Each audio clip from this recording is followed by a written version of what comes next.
안녕하세요. 한의학박사 이통순입니다. 겨울이 다가오면 두렵고 힘들어 하시는 분들이 많이 계시죠. 바로 수족냉증으로 고생하시는 분들인데요. 상담을 하다 보면 이렇게 호소하시는 분들이 계십니다. 족욕도 해보고 운동도 해보고 좋다는 거 다 해봤는데 그때뿐이고 생강차나 계피차를 마시면 따뜻해진다고 하는데 왜 나는 오히려 더 힘들죠? 이렇게 말씀하시는 분이 많죠. 사실 이렇게 된 이유는 수족냉증이 생기는 원인은 아주 다양한데 반해 너무 손발에만 초점을 맞추고 따뜻하게 해야 한다는 것에만 집중하셨기 때문입니다. 우리 몸의 온기, 즉 따뜻한 기운은 심장이 펌프질을 하면 혈액을 통해 손발로 전달됩니다. 이때 심장이 펌프질을 하는 능력을, 즉 밖으로 밀어내는 힘을 심장의 추동력, 즉 심기라고 하는데요. 이 추동력이 약해지면 손끝, 발끝, 끝까지 혈액을 잘 밀어주지 못하게 되면서 손발이 차지게 됩니다. 이때는 심기를 보충하고 복돋아 주어야만이 수족냉증 증상이 좋아질 수 있습니다. 우리가 기운을 복돋아주는 약재로 잘 알려진 홍삼, 인삼 이런 것들을 생강차와 함께 먹어주어야 효과를 보게 되는 경우이죠. 그 다음으로 수족냉증이 있으면서 빈혈이 심하거나 저혈압이 있으신 분들이 계신데요. 이것은 이제 심혈 부족형 수족냉증에 해당되시는 분들이십니다. 체온을 담고 있는 혈액, 이것을 한방에서는 심혈이라고 하는데요. 혈액을 포함한 영양성분이라고 생각하시면 됩니다. 여러분들 중에서 심장에서 밀어내는 힘, 즉 추동력은 괜찮아.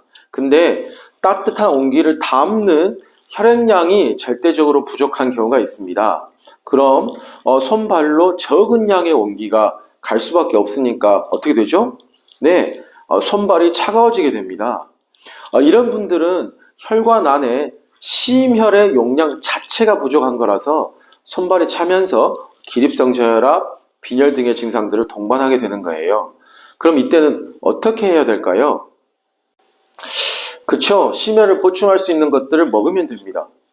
쉽게 말하면 영양분 섭취를 많이 해야 된다는 것인데요. 고기, 밥 많이 드시라는 거고요. 디톡스를 한다고 야채만 먹지 말라는 겁니다. 아침에 사과, 양배추, 당근 갈아서 같이 드시는 것보다 조금이라도 밥, 미역국, 고기를 잡수시라는 거예요. 이해되셨죠?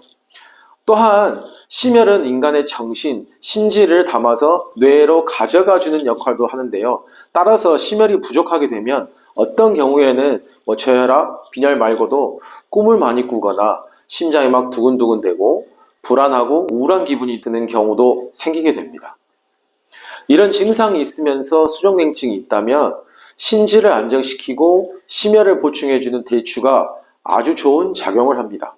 그 다음으로 우리가 긴장하거나 스트레스를 받았을 경우에는 특히 손발이 더 차가워지는 경우가 있는데요. 이런 경우는 신기울체형 수족냉증이라고 합니다. 긴장하면 어때요? 혈관계, 신경계, 근육들이 막 다 압박받게 되고 그러잖아요. 따뜻한 온기가 혈액을 통해 말초까지 잘 전달되어야 하는데 심기가 압박을 받게 되거나 저항을 받게 돼서 원래 100의 온기가 말초까지 가야 되는데 70밖에 못 가게 되는 거예요. 그럼 남은 온기 30은 흉격에 쌓이게 되는 거죠. 지속적으로 스트레스를 받게 되면 이 남은 온기가 계속해서 사지로 퍼져나가지 못하고 흉격에 쌓여서 열기로 변하게 되는데요. 그렇게 되면 우리가 뚜껑을 닫고 주전자로 물을 끓일 때 물이 끓으면서 김이 팍팍 나다가 뚜껑이 막 달각달각 거리고 되고, 그러다가 데펴진 물이 위로 넘쳐 흘러나오게 되듯이 처음에는 가슴이 답답하고 소화도 잘 안 되는 것 같다가 점점 숨이 차면서 숨쉬기도 힘들어지고 심장이 막 벌렁벌렁 거렸다가 순간적으로 위로 열이 확 오르면서 땀이 확 나는 증상까지 생기게 됩니다. 손발이 차면서 말이죠. 이런 분들은 손발이 엄청 차지만 흉격에는 소통되지 못하고 쌓인 열기 때문에 찬물을 좋아하시는 경향이 많아서 막 벌컥벌컥 마시는 경우도 많고요. 흔히 얼주가들이 바로 이런 경우에 해당이 되는데요.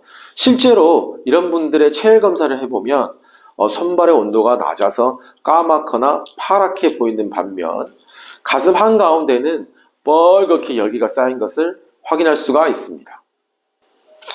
이런 분들이 생강차만 많이 마시게 되면 어떻게 될까요?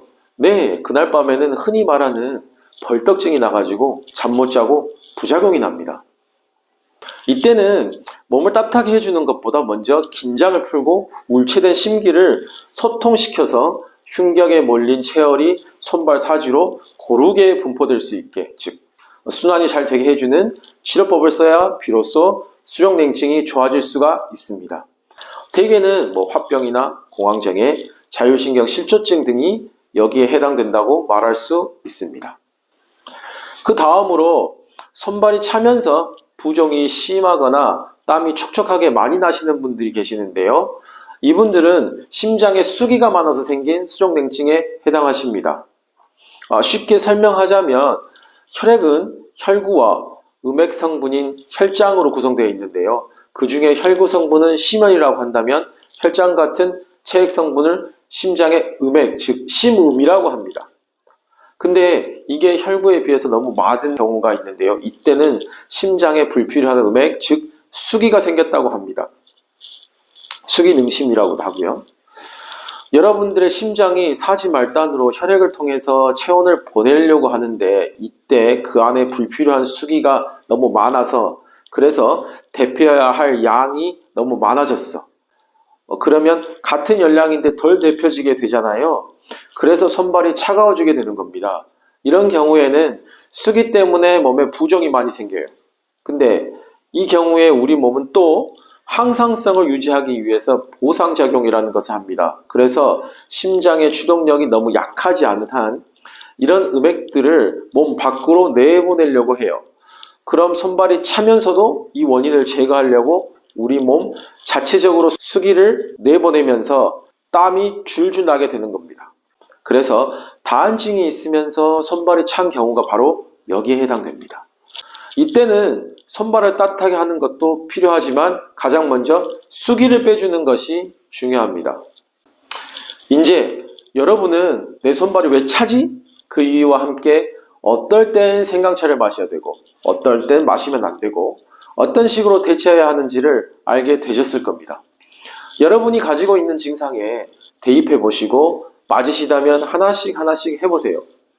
그러면 예전보다는 훨씬 더 손발이 점점 따뜻해지는 것을 경험하실 수 있으실 겁니다.